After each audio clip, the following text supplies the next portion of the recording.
दोस्तों, एक इंसान ने किसी की मदद करने के लिए बहुत अच्छा तरीका अपनाया। वो एक जूते में बहुत सारे डॉलर रख के ले गया और कहा, "क्या तुम ये मेरा जूता फ्री में ठीक कर सकते हो?" उसने कहा, "नहीं, मैं नहीं ठीक कर सकता, आप चले जाइए, आप क्यों यहाँ पर आए हो?" तो वो अपने जूता किसी दूसरे जूते ठीक करने वाले पास ले गया। उसने कहा, "क्या आप मेरा जूता फ्री में ठीक कर सकते हो?" तो उसने जूते को देखा, "देखो, मैं जूते तो ठीक करता हूँ, पॉलिश भी करता हूँ, लेकिन मैं बिना पैसों के नहीं कर सकता हूँ। हम यहाँ फ्री में थोड़ी ना बैठे हैं कि हम नहीं करें, आप चले जाइए यहाँ से, हम फ्री में नहीं ठीक कर सकते।" तो वो जूता वाला ने रिक्वेस्ट भी की, बल नहीं माना। फिर वो दूसरे जूते वाले के पास गया, उसको कहा, "क्या तो आप मेरा जूता फ्री में ठीक कर सकते हो?" तो उसने कहा, "देखिए, हम फ्री में ठीक नहीं करते, आपको इसके लिए पैसे देने पड़ेंगे, आप यहाँ चले जाइए, फ्री में कुछ काम नहीं होता, आज के टाइम में ऐसा कौन करता है?" तो वो सोचने लगा, उसने रिक्वेस्ट भी की, लेकिन फिर उसके बाद वो एक जूते वाले के पास और गया और उसने कहा, "क्या आप मेरा जूता फ्री में ठीक कर सकते हो? मेरे पास बिल्कुल भी पैसे नहीं हैं।" तो उसने जूते को देखा और तुरंत ही उसमें बुरुश मारने लगा और फिर कहने लगा, "देखो, हम जूते भी पॉलिश करते हैं, जूते भी ठीक करते हैं। चलो कोई बात नहीं, अगर आपके पास पैसे नहीं हैं तो हम आपका जूते भी मैं पॉलिश कर सकता हूँ और ठीक भी कर सकता हूँ। जब हम दूसरों से पैसे लेके कर सकते हैं तो हम फ्री में भी कर सकते हैं। अगर आप ज़रूरतमंद हैं तो कोई बात नहीं, मुझे आपकी मदद करने में कोई दिक्कत नहीं है।" तो वो जूते साफ़ करने लगा, उसको पॉलिश करने लगा और फिर कहने लगा, "चलो आप बैठ जाइए, यहाँ पर लो स्टूल ये रखा है, इस पे इतने बैठ जाइए, मैं थोड़ी देर में आपका काम करके देता हूँ, ठीक है?"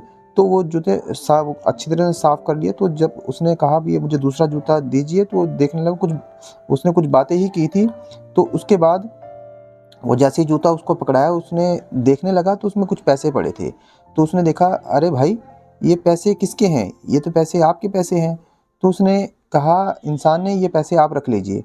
तो ये बात सुनते सार ही उसके आँखों में पानी आने लगा और वो बहुत ज़्यादा दुःख उसको होने लगा। वो कहने लगा कि, "देखो, वैसे तो मैं ये पैसे नहीं रखना चाहता हूँ, लेकिन मुझे इसकी इतनी बहुत सख्त ज़रूरत है, क्योंकि मेरी बेटी की शादी है और मेरे पास बिल्कुल भी पैसे नहीं हैं और मुझे खर्चे के लिए पैसे चाहिए थे। मैं भगवान से यही दुआ कर रहा था कि कहीं से मेरे पास पैसे आ जाए, या खुदा कहीं से पैसे मुझे इस तरह दे दे कि मैं अपनी बेटी की शादी कर सकूँ।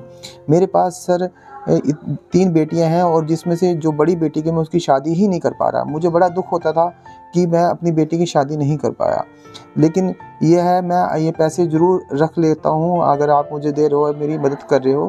तो उसमें कार्ड उसने निकाला, उस कार्ड में उसने देखा कि उसमें ये लिखा हुआ था, "ये सारे पैसे आपको हैं, आपके हैं, आपको दोबारा लौटाने की ज़रूरत नहीं है।" तो ये बात सुन के ही वो बहुत ज़्यादा खुश हुआ और फिर उसकी आँखों में और ज़्यादा आँसू झलकने लगे और उस बंदे का शुक्रिया अदा भी वो करने लगा और कहने लगा कि, "अब मैं अपनी बेटी की शादी कर पाऊँगा।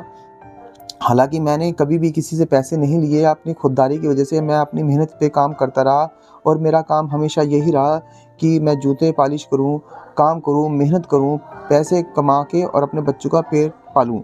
लेकिन मेरी इतनी कमाई नहीं होती थी कि मैं दूसरों का गुज़ारा मतलब अपना गुज़ारा कर सकूँ।"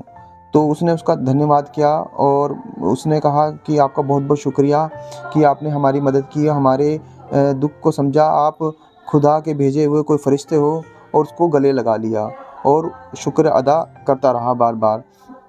उसके बाद उसने उसको समझाया कि आपको चिंता चिंता करने की कोई ज़रूरत नहीं है।